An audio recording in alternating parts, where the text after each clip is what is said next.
This is the night, what a beautiful night, and we call it Story.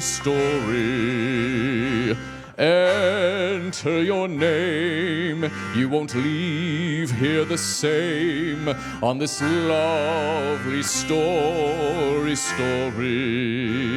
Side by side with your loved ones, you'll find enchantment here. The night will weave its magic spell with each story you hear. For this is the night, and the stories are right on this lovely story.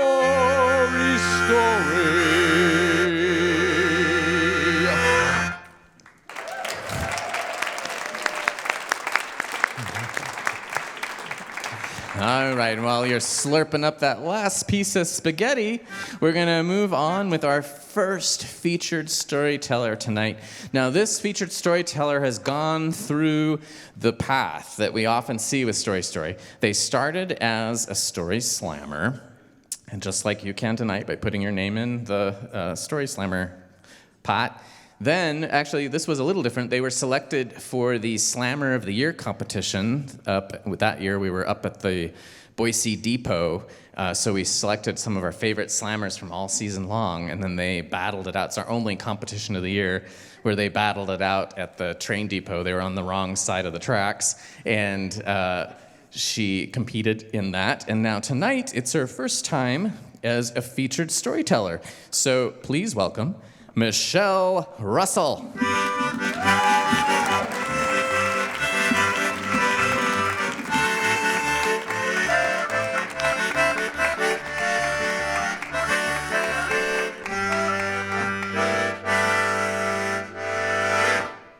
Thank you, Jodi. Is this high enough for me? I think so. Okay. Hi, everyone. 10 years ago, no, that's not right. When my son was 10 years old, we tried really hard to find something he liked doing. We tried basketball, and when the ball came to him and the kids started to run toward him, he immediately handed it to the kid nearest him and walked off stage.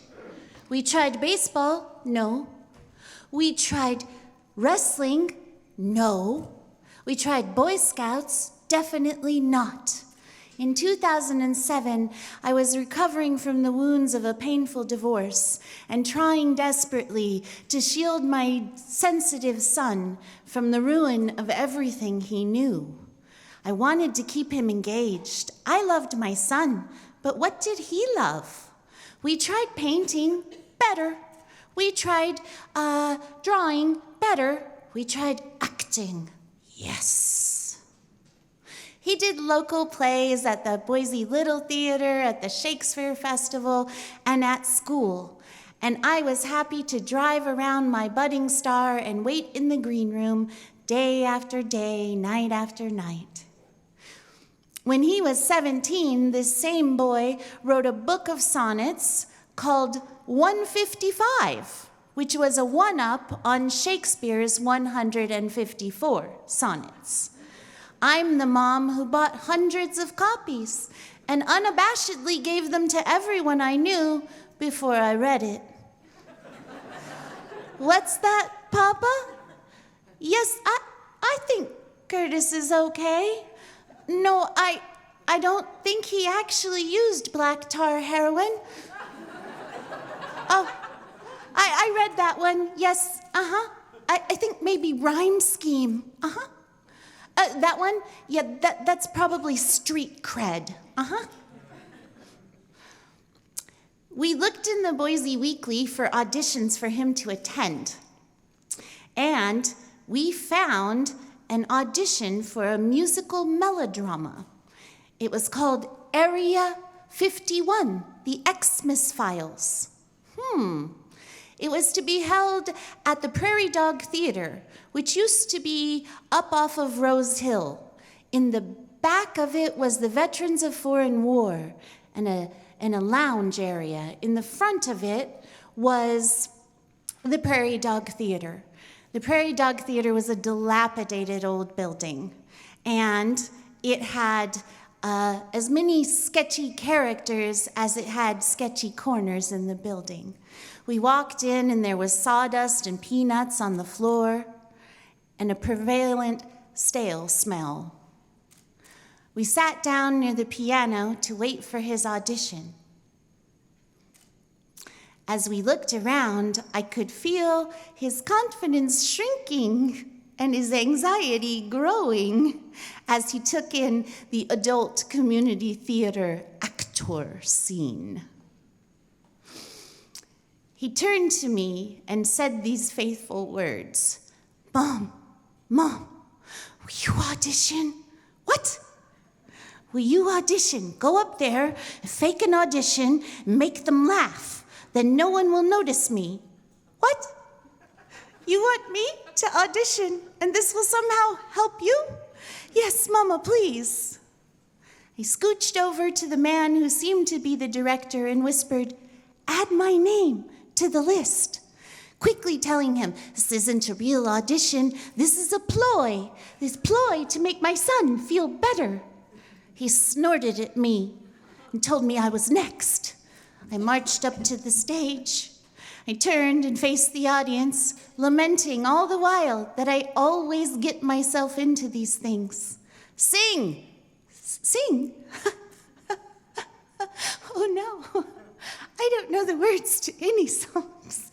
Oh no, much less the melody. Oh no, sing! Okay. Happy birthday to you. See how this went? Everyone was laughing and having such a good time.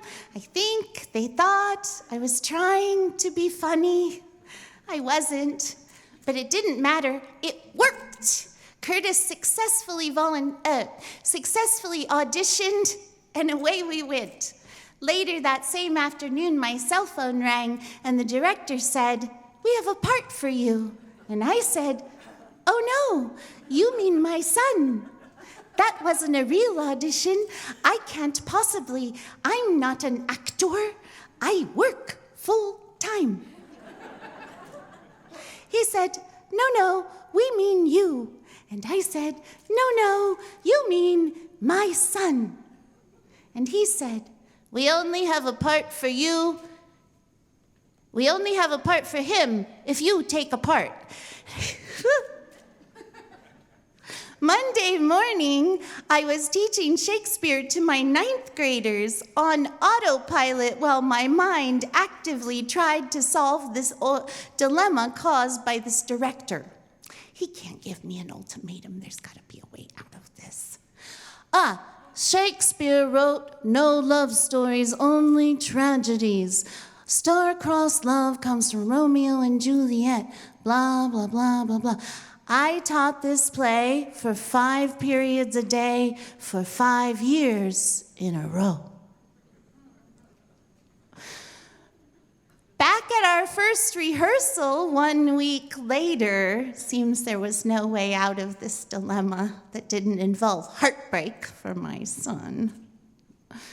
I looked around. Surely this must be a mistake. Surely there's someone else. Curtis had been cast as one of 2 children anxiously awaiting Santa Claus and Christmas. He got to wear footy pajamas and had easy lines.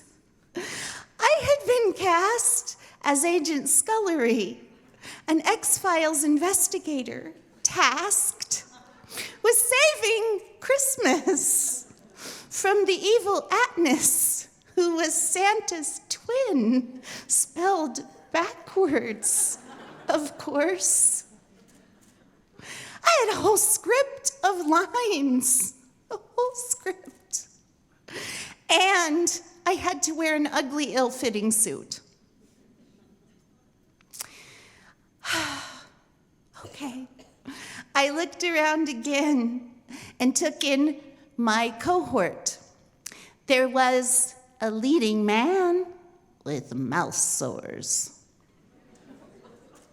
There was a plump, balding woman who seemed to be a regular.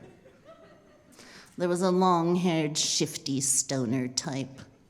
And a grown man wearing Bart Simpson house slippers and pajamas in the middle of the day. Oh, and the stage manager who never once looked up from his pasta bread bowl. Here we were. And then it was break time, and we went to the lounge at the VFW, permeated with smoke everywhere. The walls seemed to be breathing smoke. The hot dogs were served lukewarm and perfectly rubbery. I wondered if time stopped here. And then the director called us back. He often had us do silly things to start the warm-ups. Today, he said, turn to your right and massage the person in front of you. I made sure Curtis was in front of me. Before I could look who was behind me, strong hands gripped my shoulders and drove them into meltdown. I may have moaned out loud. I dared look over my shoulder. The stoner. I actively avoided him the rest of practice. As we were leaving, I noticed he was riding a bike. And the words came out of my mouth unbidden. "Wanna ride?" He smiled, sized up my car for bike hauling capacity, found it adequate, smiled to my son, nodded, and got in with us. My heart was all aflutter. I was sweating. I don't know why. He's not my type. I had a little argument with myself. He's a grown man. He's wearing green tights and Yoda ears. Stop it. He's shifty. Stop it. He's careless. Stop it. He's nearly homeless. Definitely stop it. Instead, as time went by, I found myself saying, "Why don't you drive?" and flipping him my keys.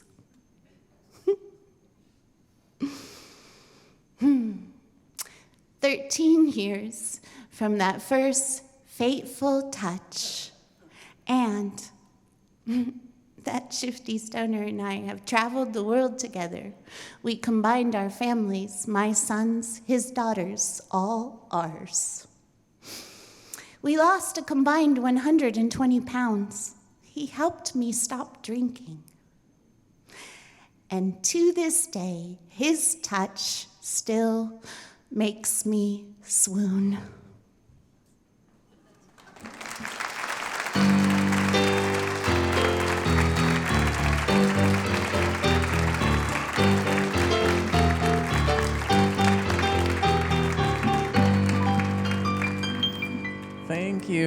Thank you, Michelle.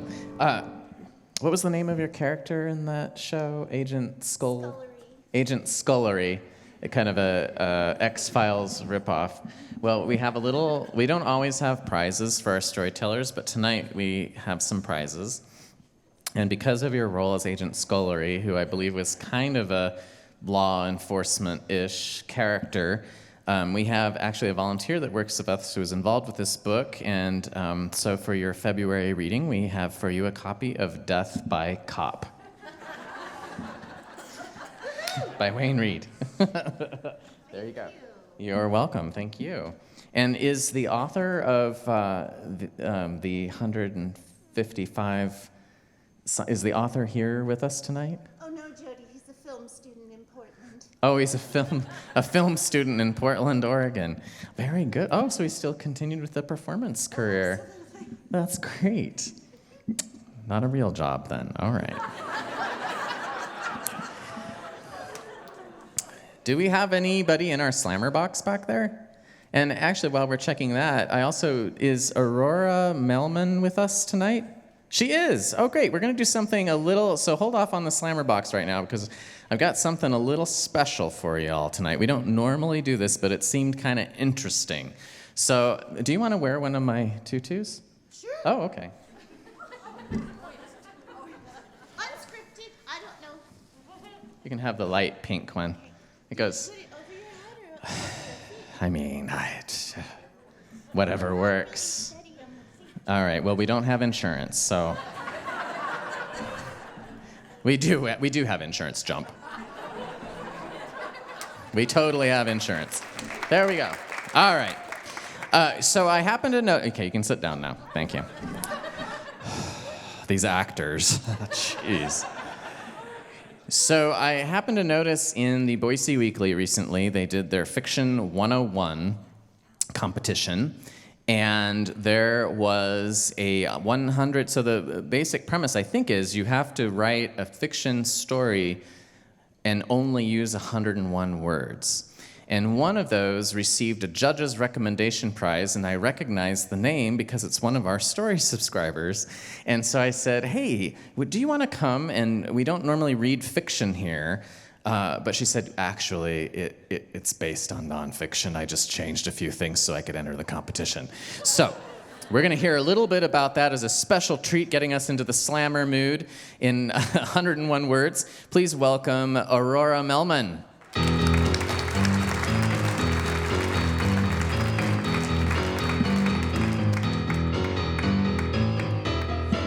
We've also broken the rules, because usually we say no notes, but this is literature, so there can be some. We got a few notes there. There we go. All right. Well, thank you, Jodi. I'm a writer, not a speaker, so I do have my notes. And first I'll read the entry, and then I have just a little thing about the fiction, non-fiction aspect of it. So I hope you guys enjoy.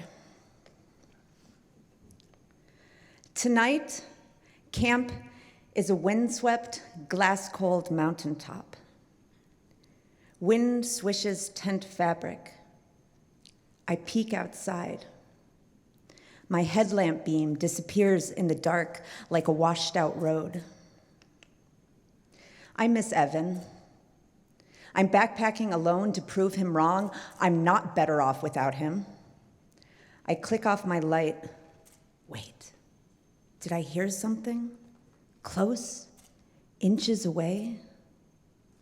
Evan, a poet and a liar, once told me noise is you feeling my body's echo. I remember the hiss of his breath. Suddenly, the mountain night ignites, ripped apart. What was that? Something screamed. A cougar? Save me, I think. Panicking, vibrating, even as the realization grabs me. No one will. I sit up, scramble in the tent pocket for cold metal. My knife, it's gone. Fingertips clawed, just dirt. I withhold my breath, straining to hear over heart rattle. Out there, only the rainfly flaps gently, once. Muted darkness. Nothing else. I'm unsure. Then it hits me. I screamed. That howl was mine. So this is a fiction short story, otherwise known as microfiction. Jodi asked me to read the piece, even though we usually don't do nonfiction, as he mentioned. The thing is, this piece is from a longer work, a nonfiction essay. To turn it to microfiction, I took the first paragraph of the original, chopped it a little, added the cougar scream and the antagonist, Evan, and the part where our protagonist figures out that the scream was hers, not the cougar's. The thing is, the cougar scream, it really did happen to me, sort of. Last summer, I hiked 1,100 miles on the Pacific Crest Trail. In May, I camped alone, a few hundred miles in, on the shores of Buck Lake, California. And it's this gorgeous lake with these huge trees, all these old-growth cedars. And in the middle of the night, I woke up in my hammock, and then I heard it, this sort of chuck, chuck.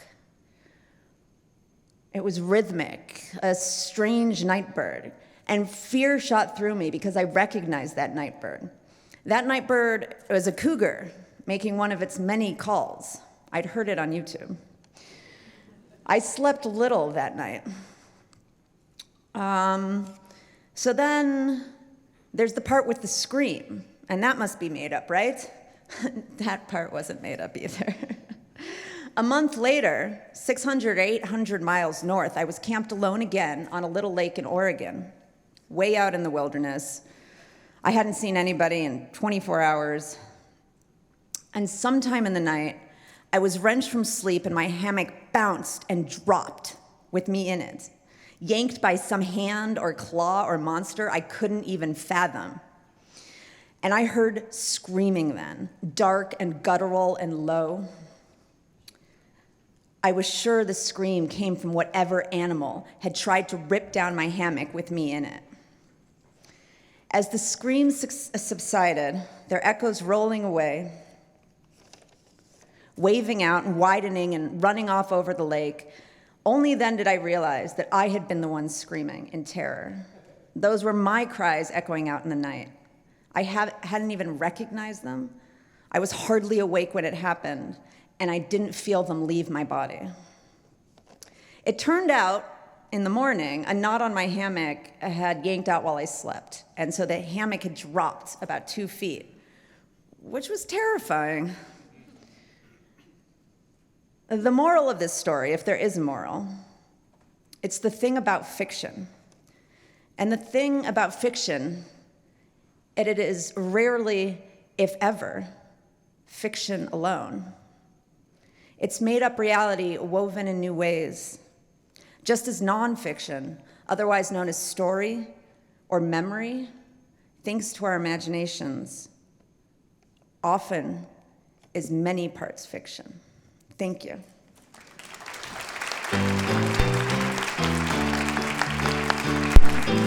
Aurora, don't go too far away, because we have a prize for you too.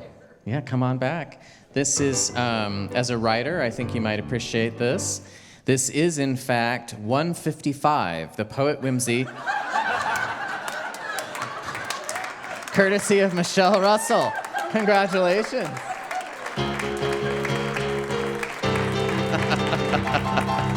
All right, do we have an actual slammer in the box? I think you were moving up here with some tickets, so we'll go ahead and do that. Remember, it's a 5-minute story. Wow, 101 words. I'm so impressed.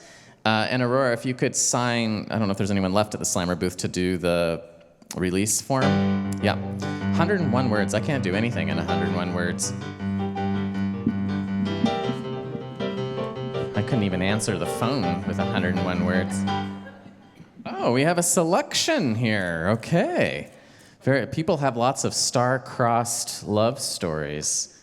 Fated Attraction. Remember, PG-13. All right, this is a Story Night regular. And so we have enjoyed her stories for a very long time. Please welcome back Bean.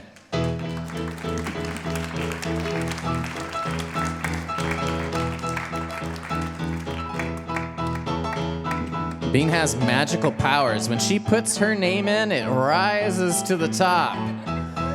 She can only do it every other month. That's one of our guidelines for storytellers. If you're up here on stage tonight, you have to give us a break. Here we go. Thank you. Hey, it's just because I'm a ham. Hi, I'm Jeannie Pearson. Fate. Destined to happen. Turn out. To act in a particular way. That's the easy definition, miniature definition of fate. I've had 2 big fates in my life. I think you have a myriad of little fates, but a lot of times we don't even see them, recognize them. Maybe somebody cuts you off in traffic. It's a fate. The only control we have is our attitude towards our fates. But my big fates were in February. I think it was the 22nd, in fact. I came back after being a traveling nurse in Port Lavaca, which did me in. I think I'm through being a traveler after I was running the codes. I'm operating out the scope of my practice. I'm not supposed to be the ones running the codes. So I said, I gotta stop this. So I applied back at St. Luke's, and I went to the NICU. I had worked in the adult ICU, and it floated up there when they needed help, and so let's try that. Well, it was a fate. I stayed there for 32 years. I transported for 23 years. I was clinical supervisor for 15 years. We participated in many clinical research. Heidi Alice from Harvard came out and taught us NIDCAP, Neonatal Individualized Developmental Care Assessment Program, nesting babies, the sound, light, everything for them. She came out and taught us 3 times. We were on the research for the jet ventilator, Brunel down in Salt Lake. We were on the research, University of Michigan, for the oscillator ventilator, meconium aspiration. And we were on their research for ECMO. Put a line in their jugular, put a line in their carotid, take that blood out, and do whatever you want to with it. And then I retired. And then it was a wonderful fate to have. My second fate was Danny Peterson. We met in 1977, end of January. I had seen him, my friend Madeline said, hey, you want to go to play with me? Okay. And it was adaptation. You suffer heart attack, go back 3 spaces. And I liked this dented-headed fella. I could tell he wore a cap. It was Danny. You could definitely hear him. Never had to mic him. And I thought, I'll try to hustle him at the closing night party. And it was our friend Dylan Marys, but he showed up with another girl. So hell, who cared? And then he called me up on, like it was a Tuesday. I said, hi, this is Dan Peterson. Remember me? Yeah. You want to go to Mary's birthday party with me? Okay. So that was on a Friday. No, it was on a Saturday. I had to call in sick for it. Oops. And a bunch of us went to Pengilly's after work. I was working 3-11 shift in the adult ICU. And we went to Pengilly's after work, and he was there. I thought, yeah. We talked afterwards, and I lured him home to my house. He wants to come over to smoke some hash. Yeah. Thought he had money. He was driving an Audi. It was his mother's. So we went home, got that nasty sex thing out of the way before our first original date. Had a first date, picked me up on a Friday, took me home on Sunday. That was our first date. And we were together almost 31 years, married almost 28 years. It was fantastic. I would say if Dan didn't like you, there's probably something wrong with you. Me, you could take with a grain of salt. I believe we're still married. We're just in extremely different time zones. Thank you.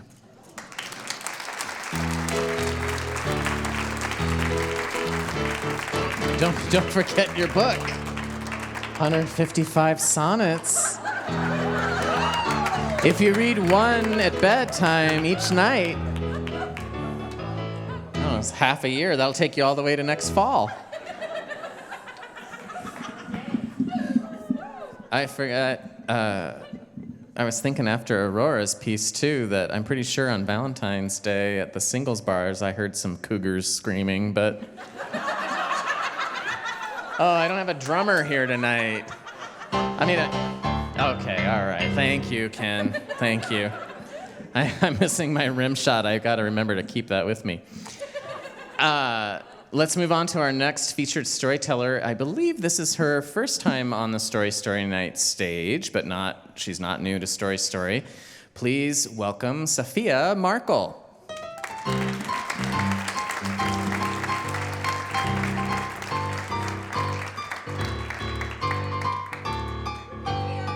Okay, the stairs are all the way over there.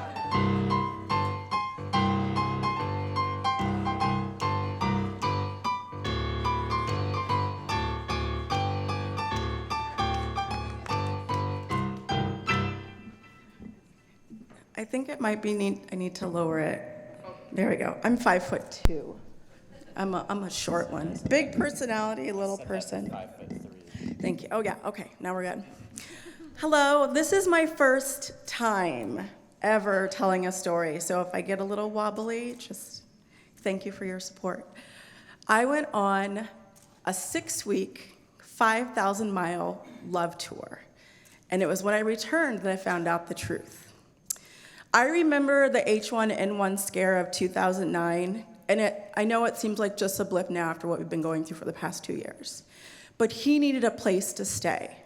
So my brother calls me and says, "Hey, Safiyah, remember my friend, the one with 6 kids and 2 ex-wives? He needs somewhere to stay." And I was like, no. 6 kids, 2 ex-wives? I would have remembered that resume because at the time I was a single woman. I said, "You know what, he can stay, it's fine. If he gets fresh, I have a bat, we're good to go." So a week later, he knocks on my door, and I open the door, and wow, he had these blue eyes that just sparkled. And he had on a red Cornhuskers hat, and he was kind of like looking down and under his hat. I played it cool. That's how I do it. I said, "Hi, I'm Safiyah, nice to meet you." And he said, "You ready to go to dinner? We can go now." I said, "Well, I thought that you might want to take a shower because he'd been on the road coming back from California." And he said, "That's a really good idea. I'll go get my stuff." I said, "Okay, good." So I closed the door, and I literally smelled my armpit because I thought he was acting so strange because I smelled. This is in Arizona, and it's, you know, you're a little sweaty. He came back. He had his swagger back. He was fine. I showed him the shower. He took a shower, and then we went to dinner. We had the most amazing time. But again, 6 kids and 2 ex-wives. There's no way I'm going to date this guy. And on top of that, he brags to me, "I only date black women." It's never, never a good thing to say. So the next night, he said, "Why don't I cook us dinner?" And I'm like, heck yeah. I mean, at the time, I wasn't much of a cook. So he cooked this amazing meal. It was delicious.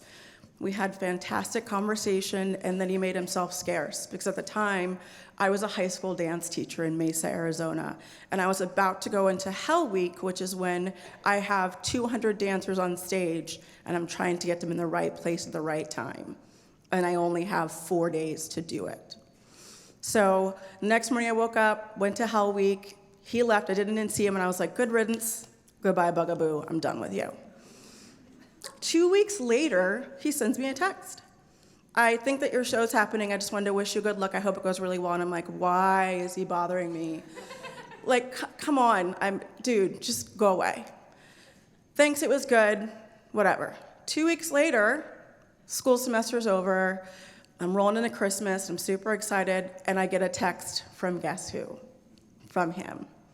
"Is your brother coming to town for Christmas?" And he was, actually. He never comes to town normally, but he was coming in town. I said, "Actually, he is." And so what he responds is, "I'm actually moving to Arizona, and I really want to surprise your brother, so don't tell him I'm coming." And I was like, okay. And for a split second, a teeny tiny split second, I thought he was moving to Arizona to be with me. I thought, Safiyah, just chill. There's no way, it's not that deep. He had a really great time when he was here. He liked four-wheeling with his Jeep and just going out on hikes. So about a week later, we're texting because we'd gone to a party for the holidays. And I meet him outside, and I see him, and my heart kind of flutters a little bit, and I'm like, crap. So we go inside, and my brother sees his face, or my brother sees him, and my brother's face, he got this huge smile on his face. And it was just sheer happiness and love and appreciation and admiration. And the firm embrace that they gave each other, my heart opened. And I was like, okay, I get it. I'm open. And so for the rest of that weekend, we palled around. He helped me with my last-minute shopping.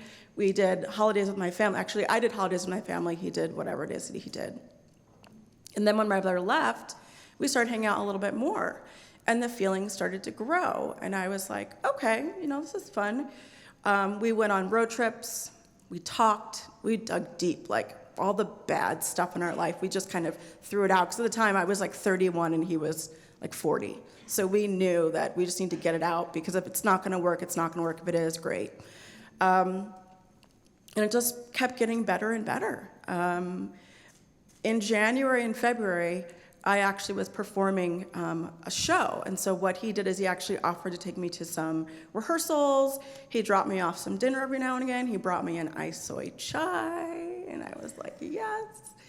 And he did those things intrinsically that I had wanted or hoped that a partner would do for me over the years. And so I was kind of like, okay, the picture, not perfect. But who am I to say that this is not the person for me? Because we dug deep. We shared the good, the bad, the ugly. I mean, 6 kids and 2 ex-wives. There's a longer story there.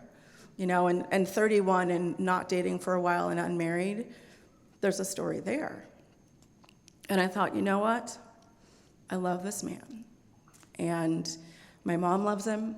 My brother loves him. My family loves him. My friends love him. Like, this is perfect. Why am I fighting this? And so the spring of the following year, we got engaged. And we had already planned on going to California to go see his oldest son graduate from high school. And it was a chance for me to meet 5 of the kiddos, and there were a set of twins in there.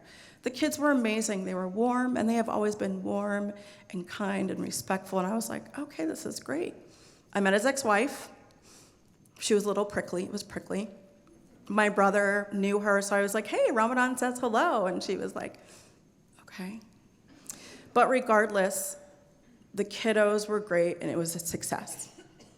So we spent the rest of summer just hanging out, having a great time. And the fall semester semester comes around in 2010. I've got my dancers. He's looking for a new job, and he found a new job in San Antonio, Texas. So he left the January of that year, and then I headed out the following year to San Antonio to start planning our fall wedding. And in those 6 months, we got married. We honeymooned in Costa Rica. I got pregnant shortly after that, and then he got a job in Boise. I was not happy about moving to Boise, Idaho. There are no black folks in Boise, Idaho. But for rich or for poor, let's do it. Let's go. So we get to Boise. I now say Boise. We get this adorable rental in the North End, because I actually Googled Boise, Idaho on a side note, and Wikipedia literally listed every neighborhood. The bench, the West Bench. I was like, ooh, the North End, it looks really cute. I was like, I want to go there. And he was just like, okay, we'll find a place.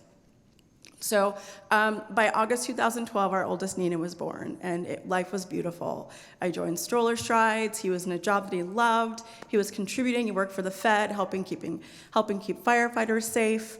3 years later, we got pregnant with our youngest, and she came in June of 2015.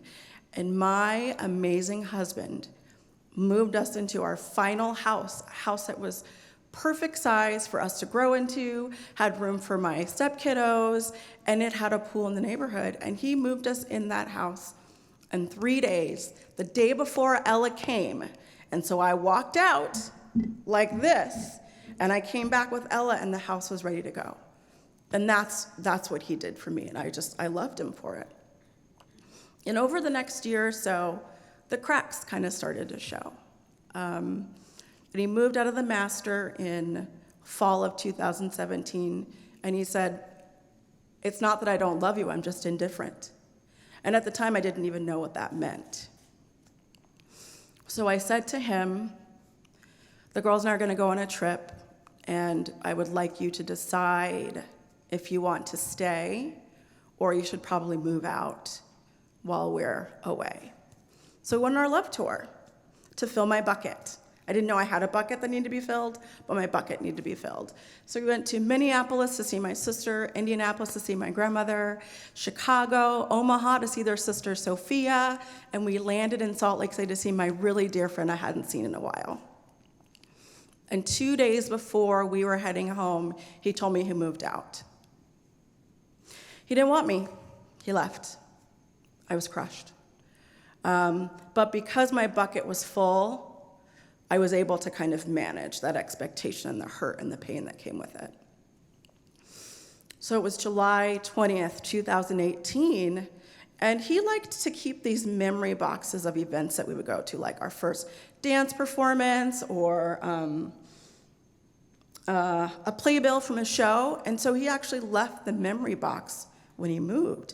So I open the box and I see like the playbills from our shows and things from our wedding, and on top I see these notes. It seems really strange. And I call a friend of mine's, a family friend's ex-husband. I say, hey, I found these notes and it's really strange. Do you know anything? And that's when he said to me that his wife and my husband had been dating for 2 years. So I'm going to set the picture for you. My daughter, I'll call her Stella, is 6 now. And when they started dating, she was 6 months old. And their first date was the day after I had my gallbladder removed. And I remember crying myself to sleep because I just needed a little help with the kids. So, my world crumbled. But then there was also relief,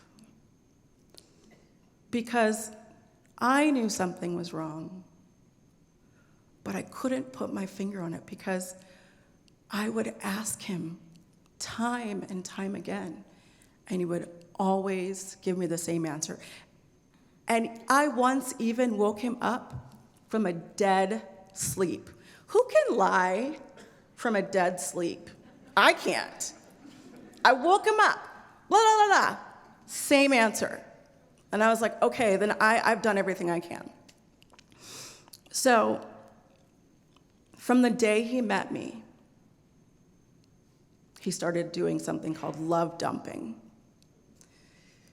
He said the perfect thing, he did the perfect things, he listened, but he did more than listen, he studied me to find out exactly what to say and what to do to get me to fall in love with him. And he did it. So much so that he would actually sit next to me when I slept at night and whisper in my ear. And I caught him one night, but he was just saying, I love you, Safiyah. And then once he had me, he started kind of messing with my mental state by doing something called gaslighting, to where he started making me think incorrectly about myself and think that I said things that just weren't true. One of the ones that kind of comes to mind immediately is when I would say, how about tonight you put the kids to bed, I'll do the dishes and we can sit down and watch TV. But see, now, Safiyah, you're adding more to my plate. You wanted the kids. Or how about we go on a family walk? You want me to work all day and then go for a walk after I've worked all day? And I was like, well, yeah, it's a family walk. No. And so he just would do things that would just make me think that I was losing my mind. And then one day in 2016, he said, let's go on a family walk. I was so happy. A family walk, let's go. I'm so excited. Got my babies in the stroller, we're rolling out, and I got my hunky husband, and we run into this family. And I see the wife, and I was like, she's got a big ass. But she's white. She's not a threat. Because, right, he only dates white girls, or black girls, right? And they're a really cute couple. Her husband's a little, he's not what I would have pictured her with. And that was her. So we started inviting them to our events, our family dinners, and Chris is traveling. Oh my gosh, he's traveling all the time. And he's mentoring, and they're working on a business in the office. And he actually encourages me to befriend her husband because he's the more of the stay-at-home parent. And I was like, okay, that's kind of weird, but that's fine. And all my friends were really worried about what was going on, but I did everything I knew to do to kind of see if he was telling the truth. I lost my place.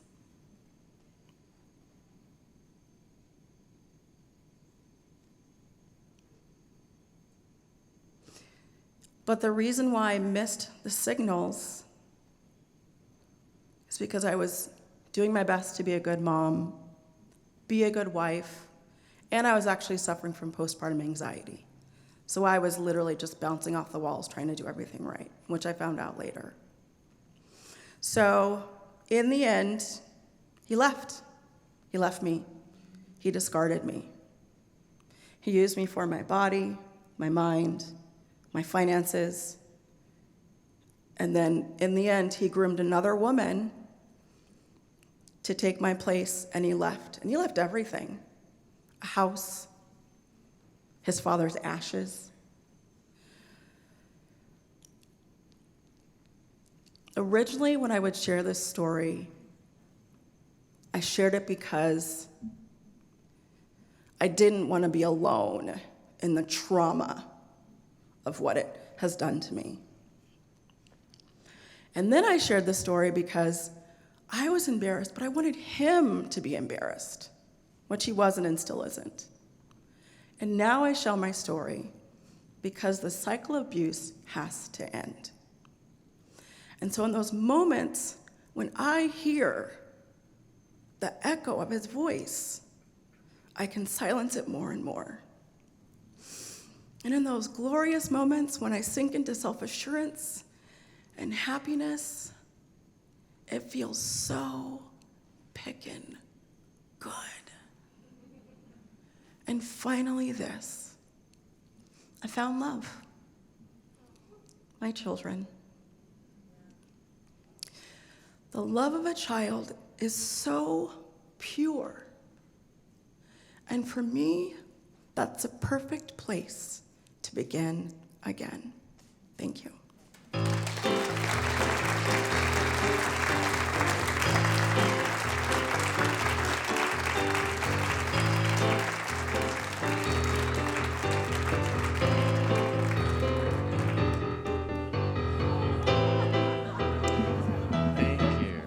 Thank you, Safiyah. Yes, I'm holding your book. Okay, I'll give that to you too. Okay. First, I'm going to read a little something from this. Do you think that's okay? All right. It's love. The Boise group definitely has... Okay, I'm actually reading our sponsor message. The Boise group definitely has a faded attraction for Boise. We are a small, carefully curated group of deeply experienced real estate agents who live and work in Boise's most Boise neighborhoods. We are serving the world's greatest clients who have fallen in love with the Treasure Valley, and it's in our stars to deliver exceptional professional real estate skills in a 100% Boise style. Thank you, Boise Group. All right, we are going to take a little break, give you a chance to visit the restrooms, visit our bar either in the back here or in the lobby. You can also sign up at our Slammer booth, and Ken Harris is going to be playing during intermission, so we'll see you back in about 10 minutes.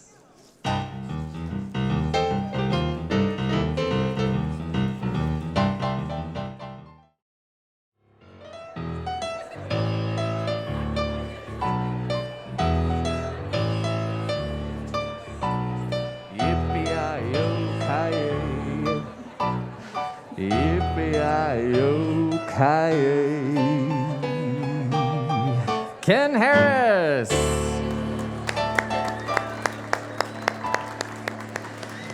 And we're actually going to begin our second act with a feature song from Mr. Harris, which he has titled, I think, maybe special for this evening, The Story Boogie.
Thank you, Ken.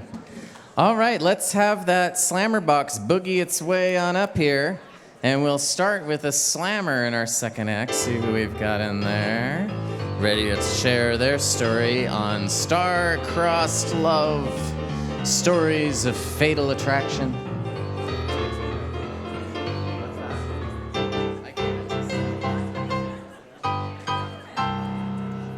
Bum, bum, bum. This is the night for John Matai, and he's going to share a story. John, paging John. Here he comes. All right, ladies and gentlemen, John.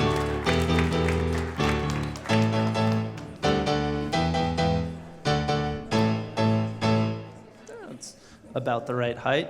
Hi, everyone. My name is John Mathai. I'm originally from South Carolina, so bringing a bit of geographic diversity to this crowd. And if you think that's the only type of diversity I'm bringing, you're probably right. So, cool.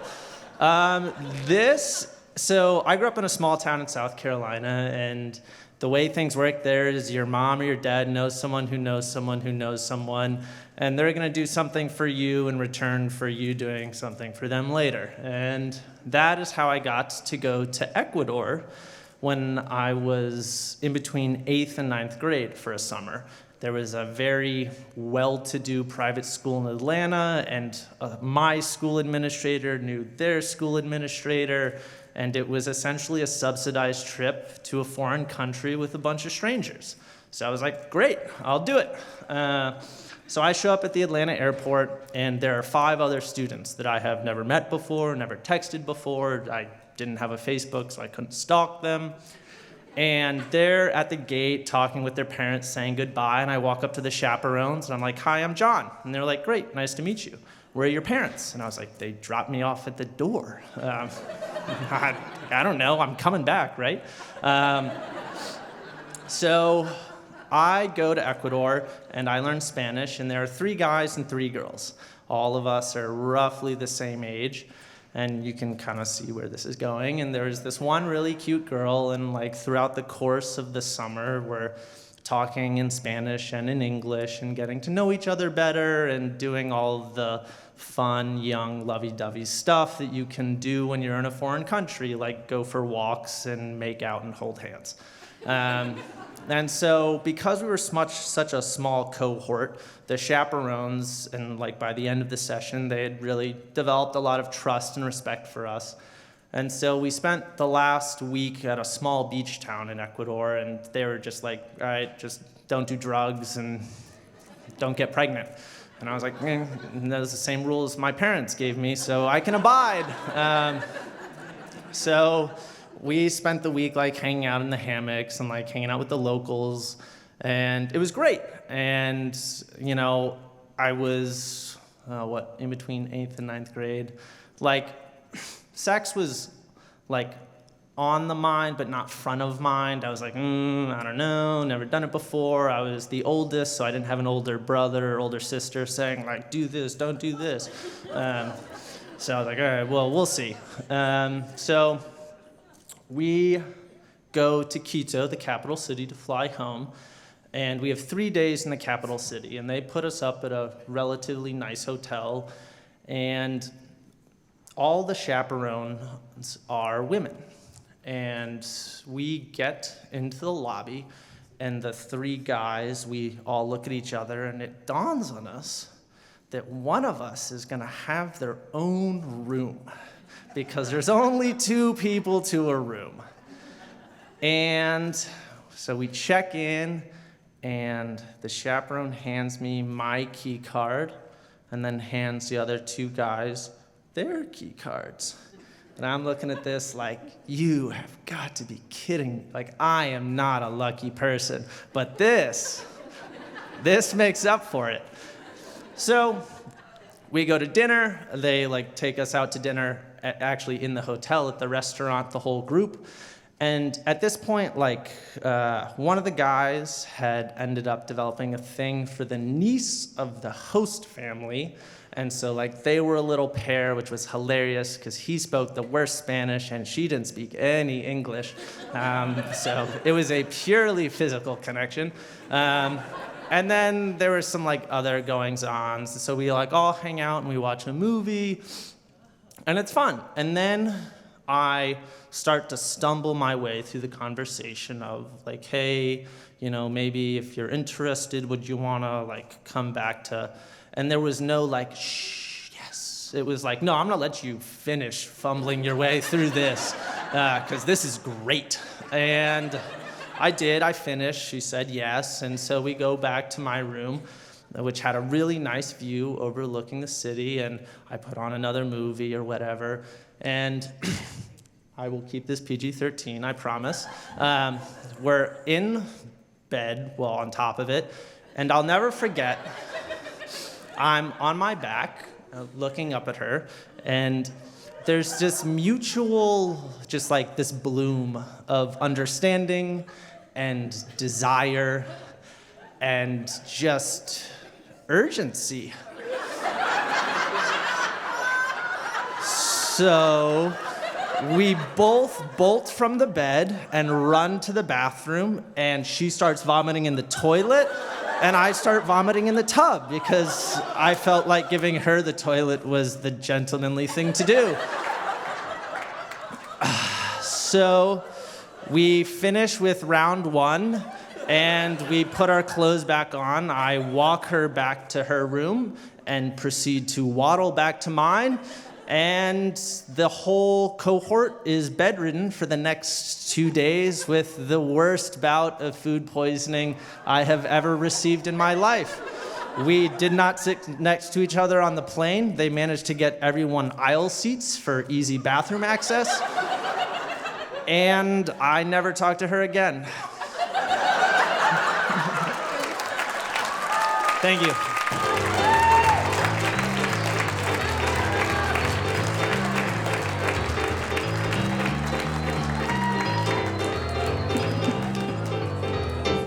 Well, John, you're lucky tonight. You got drawn to tell your story, and you got 155 sonnets.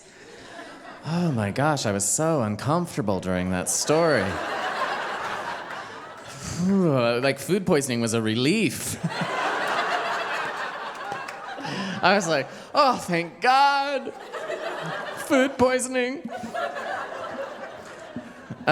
Although, don't they say, your first experience with love is something you carry with you all through your future relationships? I don't know, it must be kind of I don't know, you get that certain feeling, and then you're like, Gonna bring up our next featured storyteller, our last featured storyteller, who, as far as I know, does not have food poisoning. First time on our stage, please welcome Spencer Harbor.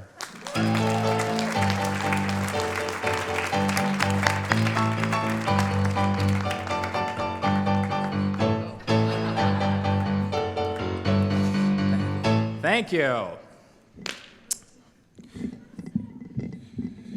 A checklist of things I needed to perform to become a love-worthy gentleman. Riding horses, pushing cows, vaccinating, haying, roping, rodeo, changing pipe, welding, backhoe work, hunting and fishing.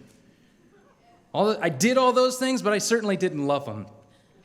What I loved to do was making other people laugh, reciting movie lines, and performing. But I grew up in Salmon, Idaho. Population 3,000. My old man was a water well driller, and my mom worked for the Fish and Game. But my mom also was involved with community theater.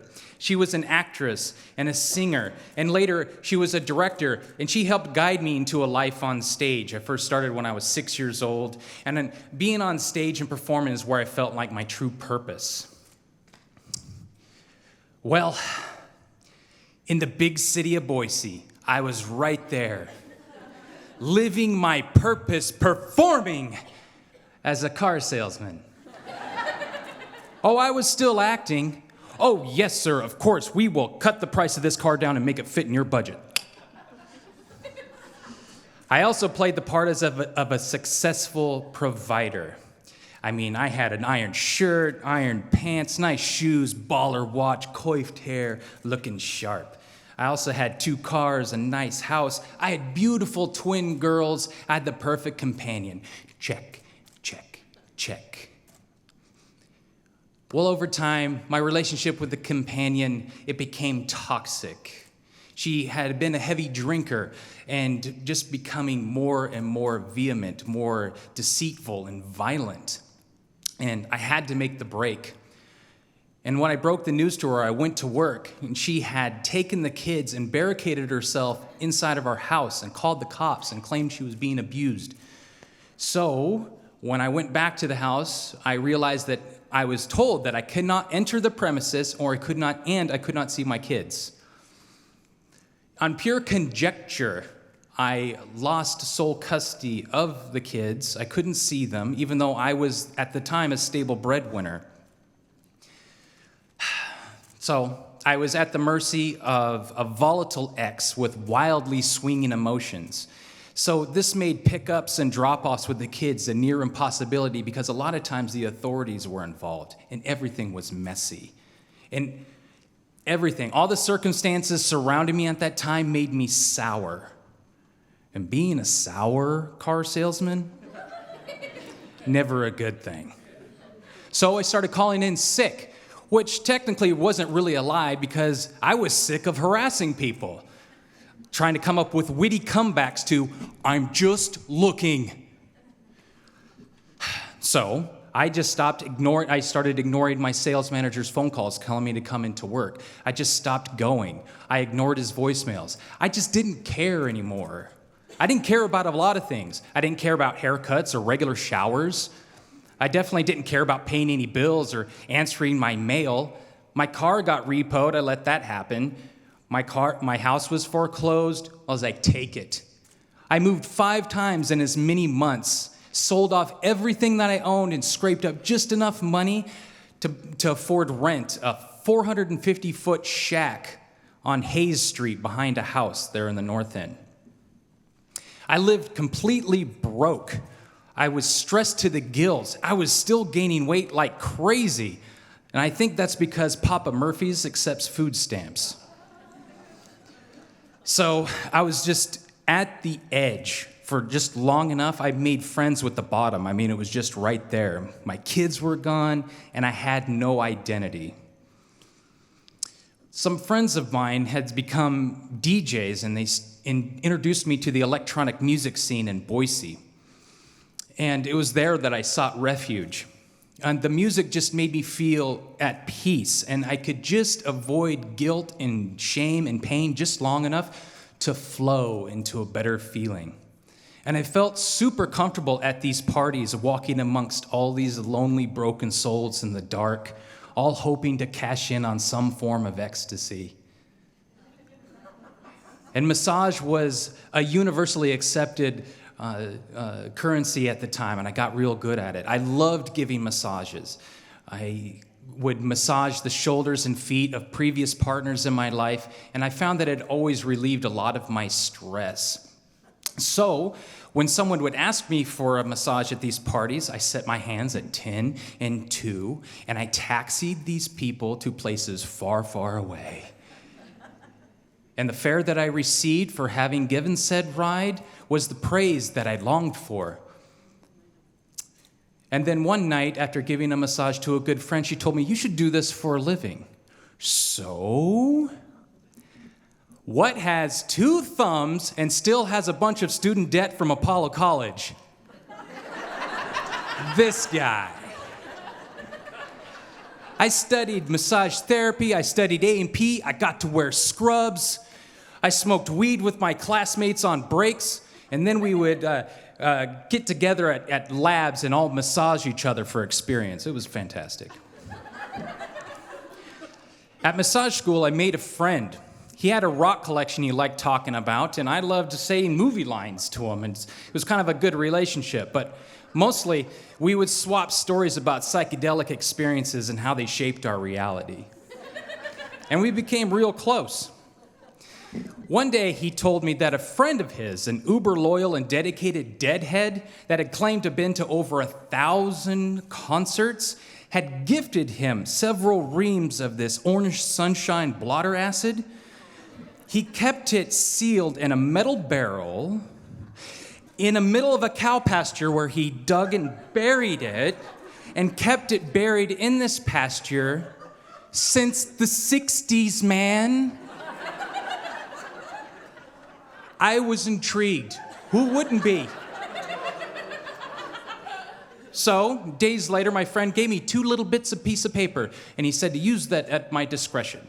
So, there was a big music festival coming up near Riggins, Idaho, and I decided to save this for the trip. A friend of mine drove me up there that evening. I made camp, and I told myself, look, I'm just going to take one of these things. And, if the story were correct, we're talking about a 40-year-old little itty-bitty piece of paper, a quarter the size of my pinky nail. How strong could it be? Jimi Hendrix? Whatever. 20 minutes later, excuse me while I kiss the sky. I became hyper aware of everything, the ground, the sky, the trees, the stars, the music. It just warm thumps of electro just wrapped my heart in soul submissive hugs, and the lights were vibrant and glowing with a million different intricate textures. It was beautiful, and I danced my ass off. Steam was just flowing off me, and sweat was just coming down in buckets, and my legs cramped up, and someone had to come and massage my legs. I didn't care. I was still going. I was flowing. I danced to let go. I danced to heal. And the entire time I was feeling the most intense love that I ever felt in my entire life, and that was all for me. Finally, at sunrise, standing on the banks of the Salmon River, taking in the sounds of the water pulling itself across the rocks, each ripple grounding me deeper into a peaceful morning. I sat in the sand and I meditated. And with sparkling diamonds rolling down my cheeks, I decided then and there that it was time to get back to my purpose. I deserved that. So, back at the shack on Purple Haze Street, reinvigorated and starving. I hadn't eaten all weekend. And my brain was zapped of glucose and the precious neurotransmitter serotonin, which is the feel-good chemical. Sugar sounded amazing. So I gathered up what remaining change I had, and I walked up to DK Donuts on State Street while still in an altered state. I ordered 2 of my favorites, a buttermilk bar and a maple bar, and I sat down to eat. And over I saw a woman, an elderly woman, sitting at a table, and she was asking patrons for change. She seemed in need, and I felt compelled to give something. So I walked up to her and I offered her my buttermilk bar. And with a toothless grin and gnarled fingers, she took the bar from me and she placed its stickiness on top of a Boise Weekly she'd been using for a plate. And a Boise Weekly just popped out at me. Those are free. I need to get one of those. So with a half-eaten maple bar and a Boise Weekly in the other hand, I hobbled home to look for the signs that I was looking for. And I got to my place and I started reading, and these words started popping out as significant, not in any particular order, but it was like 3D. So I grabbed a Larry Miller Honda pen I had, and then I started circling words. Purpose, meaning, love. Yeah, that's good. I like that. Passion, togetherness, respect. Oh, yeah. Flipping the back page. Performs, tryouts. And I circled this. It was an ad for a tryout at a play. I had to do it. It was a sign. It was right there. So when the time came, I went to the performance, the audition, I performed, and I got the part. It was working. It was all working. I was following my passion, and the doors were opening for me. And on the first day of practice, the director says, all right, we're all going to warm up. Everybody stand up, turn to your right, and massage the shoulders of the person in front of you. So I set my hands at 10 and 2, and I placed my hands on the woman standing in front of me.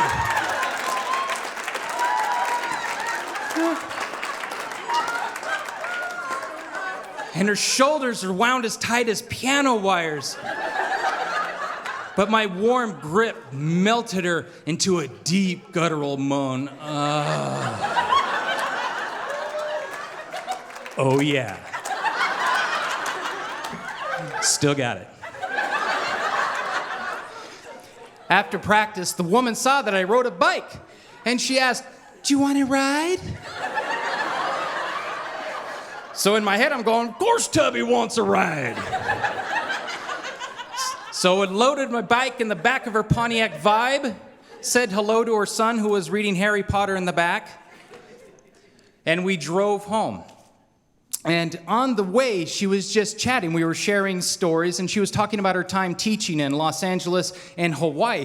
I don't quite remember much of the conversation because I was too busy looking at her body language. She had one hand on the wheel, she had her right hand behind playing with her hair, and then she had her left leg propped up on the dashboard. Just chatting and driving.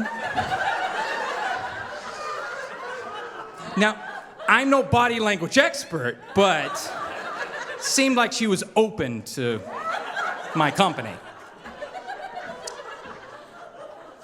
So she drops me off and she says, do you want to ride tomorrow? And knowing the ride up Vista is uphill, I'm a large gentleman, yeah, I would love a ride.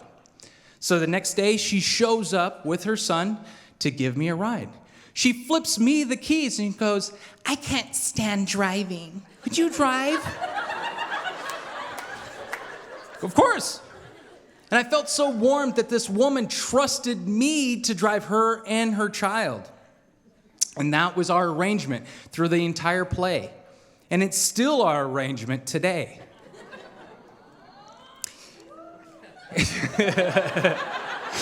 And that's our arrangement. For a lifetime supply of massages and chauffeuring, I won the hand of my true love, my best friend, and my teacher. She helped me get sober. I lost 60 pounds finding yoga. I got my master's degree. She helped me find the barber. And most importantly, she helped me find my self-respect. And we successfully combined our families. Her 2 boys and my 2 girls became our children. And we traveled the world together, living and loving in Tokyo. We lived in Munich, a bit in time in India, Le Grand. And here, back to Boise, 13 years after that audition. Well, it took a lot of trust from both of us to go to that audition and go through with it. And a bunch of weird stuff had to happen to help guide us here to you all here tonight to present this tale of fated attraction.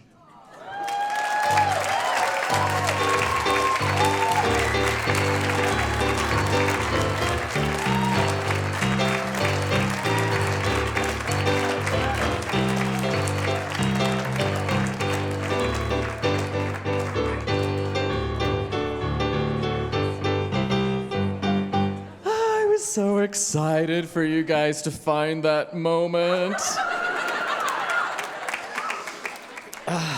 So, Spencer, would you like a book? Yeah. Oh, you haven't read it already? Haha, yeah. Hey, Carolyn, can we also get him a tutu from the green room? I feel like you're missing out now with everybody up here with their tutus. All right, we're gonna bring the slammer box back and have some more fun with some slammers. Oh, you know, it is tricky. I never know when I get a massage how vocal to be. You know, like, do you, like, if it feels really good, do you kind of, or is that, like, creepy? There you go. But I don't want to be silent and unappreciative. No, we appreciate when we're getting that feedback. Oh, okay. All right. Oh, yeah. Let's see who we got in here. What would be amazing if it was the girl from that other Slammer story who had food poisoning? Oh my gosh, that would be incredible. Well, unless this girl's name is Jonathan, it's not gonna happen this time. Jonathan Lithgow, you're up for a slam. Ah, right here.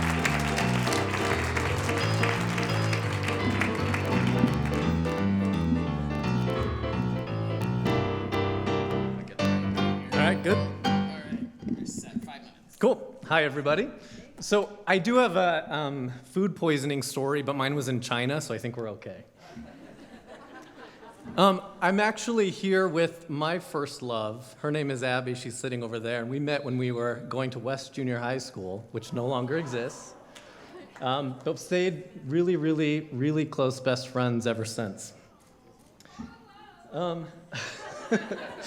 So at first I thought I knew the story I was going to tell, and then I misheard you, and I thought you said fatal attraction, and it went in a whole different direction.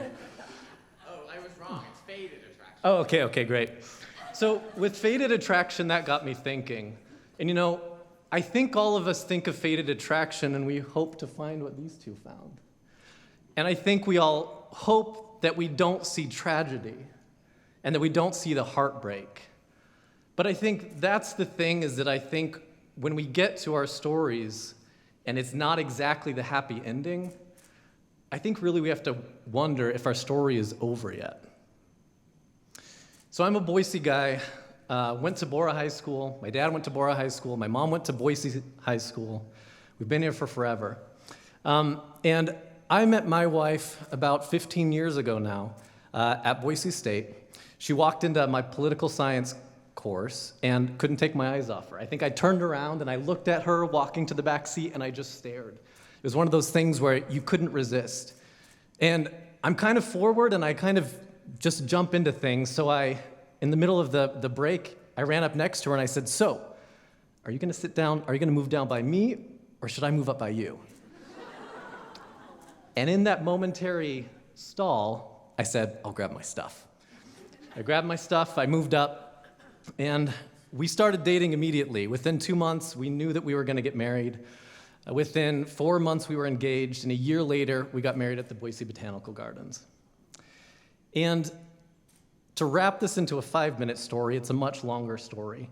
But part of me was I grew up super conservative Christian at going to Euclid Avenue Church of the Nazarene, downtown North End, Boise. And I learned 2 things. One, on one hand, I learned about the truth about love. How to love your fellow man, how to love God, and how if you do those 2 things, you've done everything right. But I also learned that I was a sinner and that I was a really terrible person. Because I was gay, and there wasn't a place for me in the society that I saw. And so I thought that to be a good person, I was to live a good life and to do the things that people expected me to live and appear to be a holy person. So I looked for that perfect girl, and when I found her, I married her, and I said, this is God's plan. This is what my fated attraction was. And if I stay honored and committed, then I will be a good person, and I will leave the world being a good person. For 12 years, we were happily married. We had 2 boys, 2 beautiful, beautiful, wonderful boys, now 14 and 11. But one day, when we were living in Pittsburgh, Pennsylvania, moved there for a job, my 7-year-old came home. He was winding himself up on the swing set and letting himself go. And he was telling me about his new friends that he met at school. And he laughed and he said, "You know, I have this one really funny friend. We're kind of interesting friends because, well, one time we accidentally kissed." And I said, "What? What do you mean?" And he said, "Well, you know, he was twisting up on the swing and we slipped and we kissed and, well, we've done it like 11 times since." He's a very specific, mathematically minded kid. And I thought, But see, I believed that things like sexuality were all learned. And I believed that if I raised them right and protected them, they would never be tempted in the way that I was. And to hear him say that this had happened, I thought, what have I done? I have done so many things for the last 8 years to make sure this moment never happened. And from that moment, I got scared and I got worried and I started studying. And I remember doing some research and finding out that kids that come from rejecting families have a 65% chance of attempting to take their life when their families reject them. I couldn't accept him. I was in a place that all I could do was deny and to push it away and to use the only two tools that I knew, which was shame and judgment, to try to make sure that he never followed through with that. So I thought about it for a while. And one day, driving on my way to work, the rain was pouring down. I still remember the song that came on. It was Josh Howard, The Kingdom. And as this song was coming up and down and crescendoing, I realized what could happen. In that moment, I was transported to 10 years in the future. I saw myself in this imagined place at being at the funeral of my kid who had tried to take his life and had, because I had been too weak to stand in front of my own shame and to address what was going on for me. The tears poured. I don't know how I got through the day. But at the end of the day, I came home and I pulled who was the love of my life out of our boy's bedroom, saying the prayers for what I knew would be the last time, because I knew that she wouldn't be able to stay after that. And I told her that I was gay. And she didn't believe it. And it took us 6 months of fighting to figure out that we had to end, and she ended up moving back to Boise. It's taken me another 5 years, moving from Pittsburgh to New York to DC to Hong Kong, to finally have a chance to get back home near my boys. And I'll tell you, this, I think, is the reason of my fated attraction. It wasn't to have the perfect love story. It wasn't just to experience heartbreak, but it was to learn the truth about what I learned back at that Christian church down in the North End. Not only is it all about loving each other and loving God, but there is no love greater than that person that lays down their life for someone else. And it was only the love of my son that was powerful enough for me to blow up the perfect life that I created and to come to terms with my biggest fear and face it so that he didn't have to. And that, as hard of a journey as it has been, is worth it all. Thank you.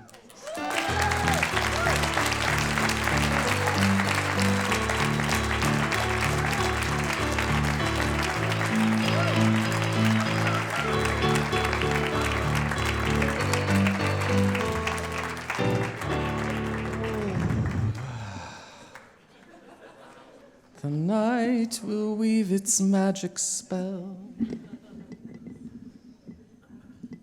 Thank you, Jonathan. Wow. What did you say? Crystal, sparkling diamonds. Yeah, I got one on this side. Somehow the left side isn't working, so I'm off balance. I think we do want to hear a poem. I think I'll read number 6 for no particular reason. Oh, actually, I should probably read 22, shouldn't I?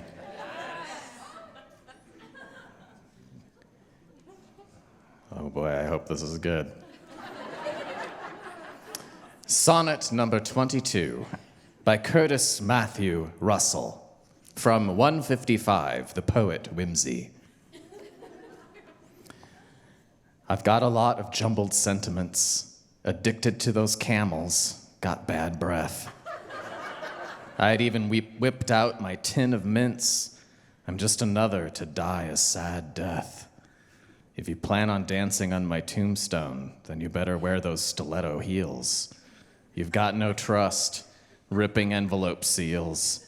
Of course I've been writing letters to her. Who else actually cares about me? Not you. You treat me like fresh, raw manure. I endure your strife and still you doubt me? Paranoia might be your choice fragrance, but it's a scent that needs much maintenance.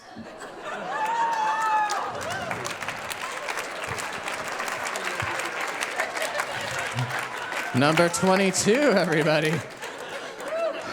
Wow, the film student in Portland. Let's get our slammer box on its way back here. I will tell you that number 2, the one I was about to read, featured an ostrich. That was the first one. Here comes the slammer box.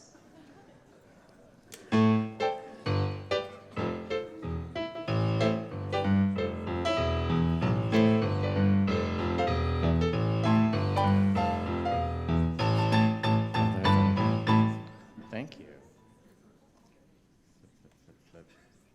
Kurt Matthew Russell is 18 at the time of the completion of this collection and hasn't accomplished much with his life.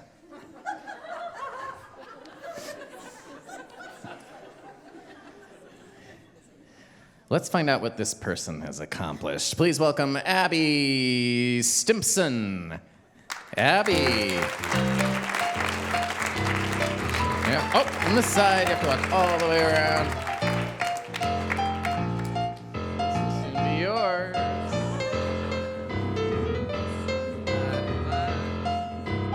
I'm gonna let it shine, let it shine, let it shine. I just want you all to know that I just looked at Jonathan. I'm the first love in middle school. And I said, there's no way in hell I'm gonna get called up. I challenged the universe. First mistake.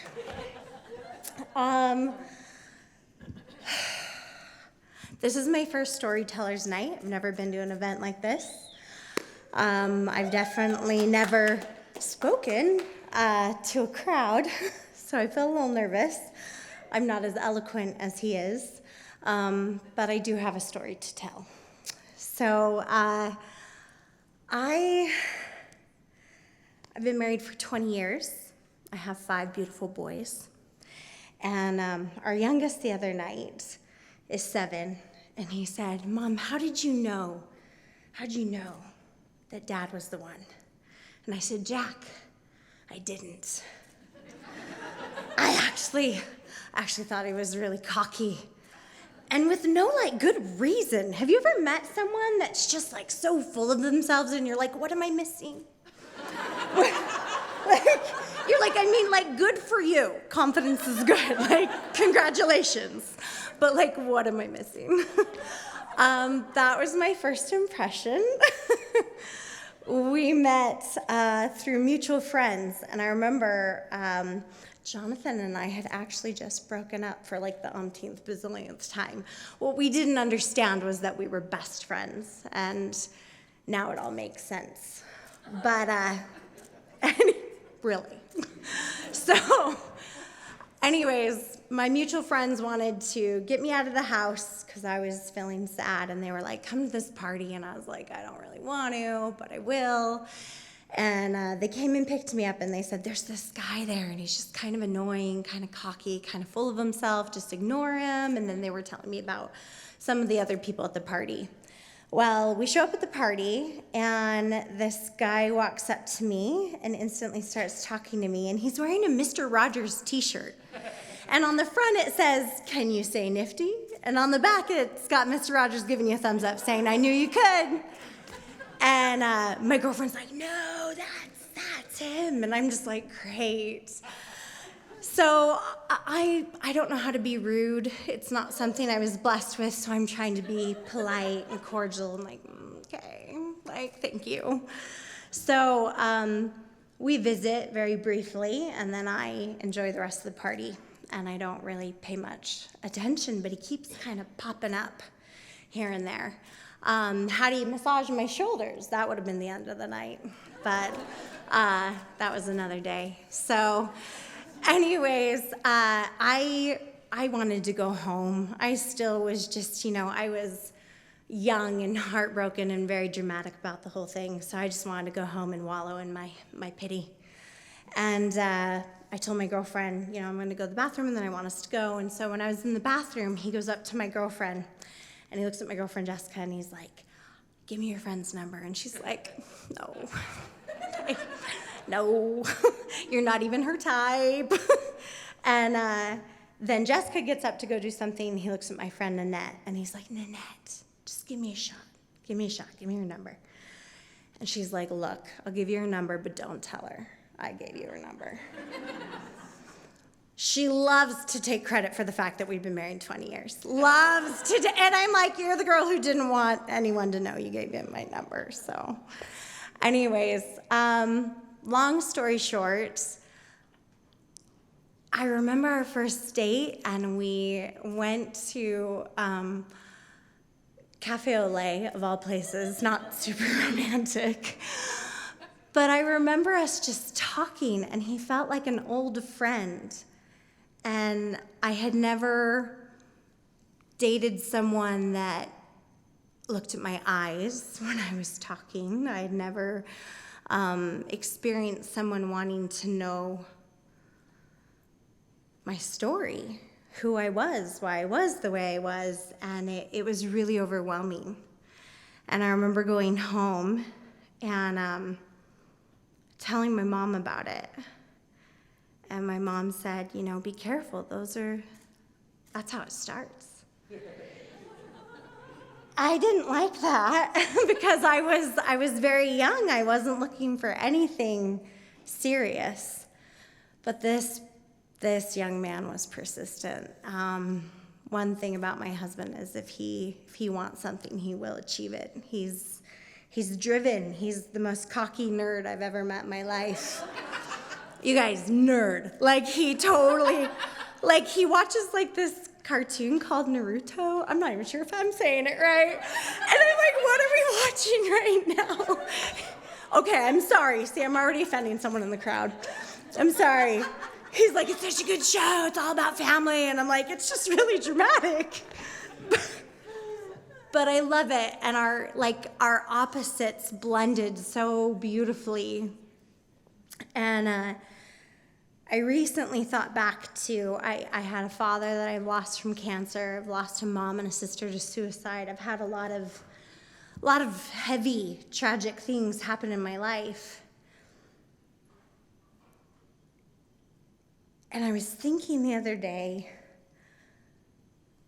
about the way we perceive what we're given in this life, the challenges that we're given, and it occurred to me for everything that I've lost, I've been given in my children and in my relationship with him, and the fact that we're 20 years into this and he still hides in the closet and jumps out and scares me. He knows not to say sorry with flowers, but with a big, yummy sandwich. When I am Oompa Loompa pregnant, he tells me I've never looked more beautiful. I'm gonna wrap it up with what my mom's advice to me is that you found your person when home no longer is a place, but a person.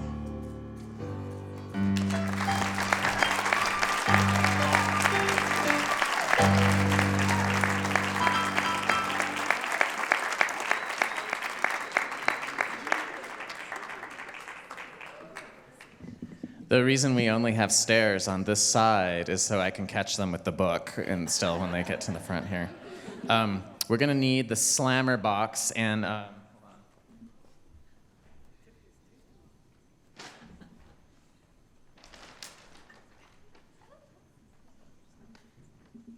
we're gonna need to do about 13 more slammers.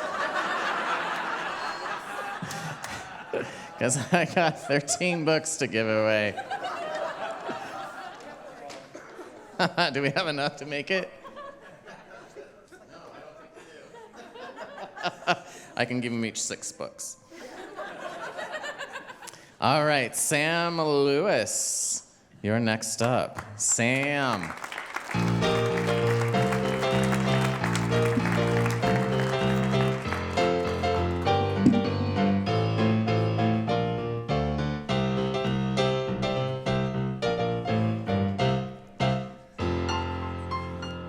So I just found out about Story this afternoon. by my girlfriend, and thank you to Safiyah performing tonight. And a number of themes that people touched on today are things that I wanted to talk about, but I was going to start with dating apps. And just a couple of years ago, I was married happily, and I'm thinking about people trying to meet through dating apps, and I'm like, how does that modern dating work? I don't know. Thank God I'll never have to know. And then I find myself in the throes of a divorce, and that was in 2020. And I came across OkCupid, heard about it from the Minimalists on their podcast. It said, met someone great, and I said, all right, I'll try that one. And I knew I wasn't emotionally available, so I thought, all right, I'll swipe. So let's figure out how this whole modern dating works. I'd met every other girl at school before, so it was all new. The divorce hadn't gone through yet, but I was just trying. I was like, what is this going to look like? I'm not there yet, but all right, got to prepare. And so I dated a couple of women, wasn't emotionally available, and I knew that was how it was gonna go.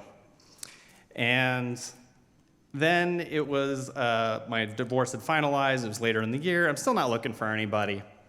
And I thought, all right, I'll get back, I wanna try this swiping again, it's fun, you're swiping. And I come across this one, and I'm like, oh, she's cute, right? Looks like we got some things in common, okay. And we end up chatting. And she says, well, I swiped on you back in February, which is actually 2 years ago this month. And we got to know each other.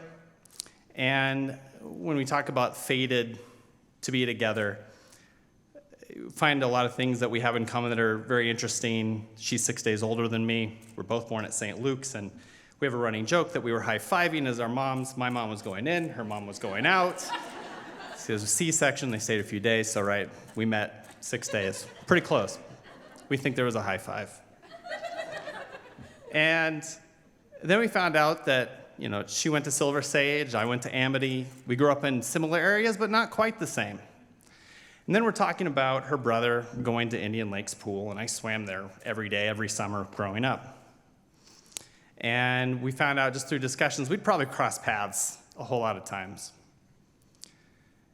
And then we were talking just the other night, a couple nights ago, and depending on how old some of you are, you might remember this movie, The Commitments. Does anybody remember the movie The Commitments from the 90s?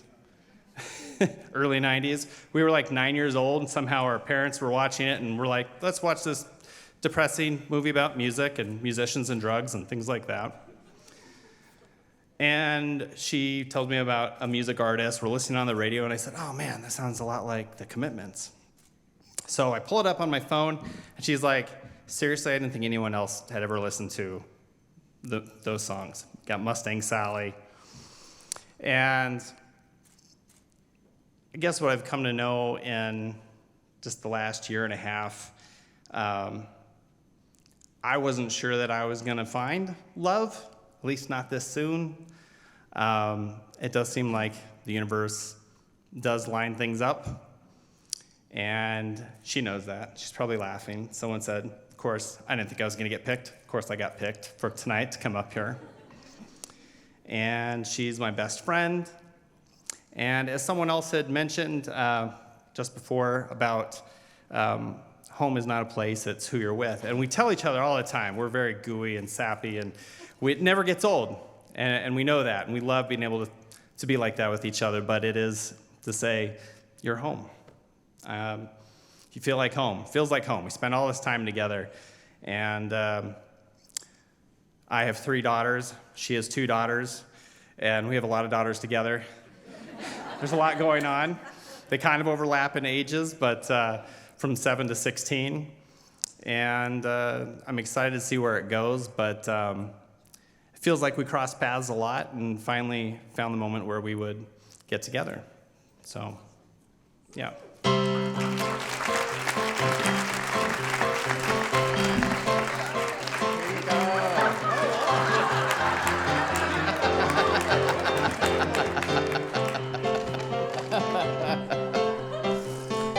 All right. Wow, what a great evening talking about love. And I'm glad that people stuck with the real theme, which was fated attraction, and not me when I said fatal attraction. That would have been a very different show. I'm interested. Maybe we'll do that one later. I do want to let you know, you guys, amazing stories tonight. Wow, yeah. And I know there may be some of you out there who, I believe all of you have a story, but sometimes it's hard to overcome that feeling of like, I just don't know how to do it, I don't know the rules, or well, there aren't really any rules. But to discover that, we do offer our Story Studio, and the next one is going to be April 5th here at Jump. You can find it on our website or on Jump's website, and it's with our studio guide, Patty O'Hara, who is super fun. And it's just a great community workshop where you hear each other working out the beginnings of your stories. So that's happening then in the loft. I've been told that we have a technical difference tonight that I need to, oh, he's already there. All right. So a cue is going to magically happen, and I didn't need to even look back there. But we have come to our path in the road. If anyone wants a book of sonnets, come up and see us at the end. Stories come from the land as well as its people, and I want to acknowledge that we are on the land of the Shoshone-Bannock people. Story Night is supported by public funding for the arts through the Idaho Commission on the Arts, the Idaho Legislature, and the National Endowment for the Arts. We also receive funding from the Boise City Department of Arts and History.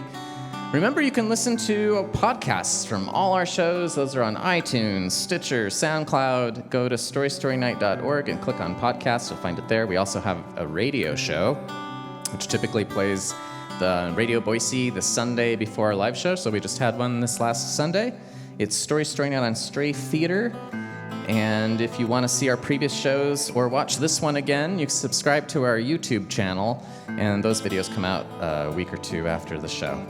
Thank you to our crew, technical director, podcast engineer, Stephen Baldessari. Thank you to Ken Harris. Thank you to our photographer, Chelsea Hirata. Thank you to our volunteers and our volunteer coordinator, Natalia DiJosia. Thank you to our board of directors. Thank you to our story subscribers, our camera operator, Stan Carey. Thank you to Jump and the crew here for hosting us. Join us next on the last Tuesday, March 29th, for the continuation of our reboot and Story Night. Story, good night. Beginning, middle, now at the end.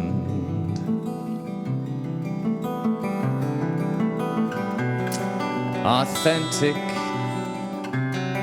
inspiring, spontaneous.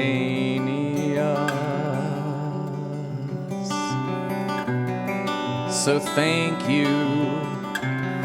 You shared your stories and you really listened. I might have come here as a stranger, but now I'm leaving as a friend.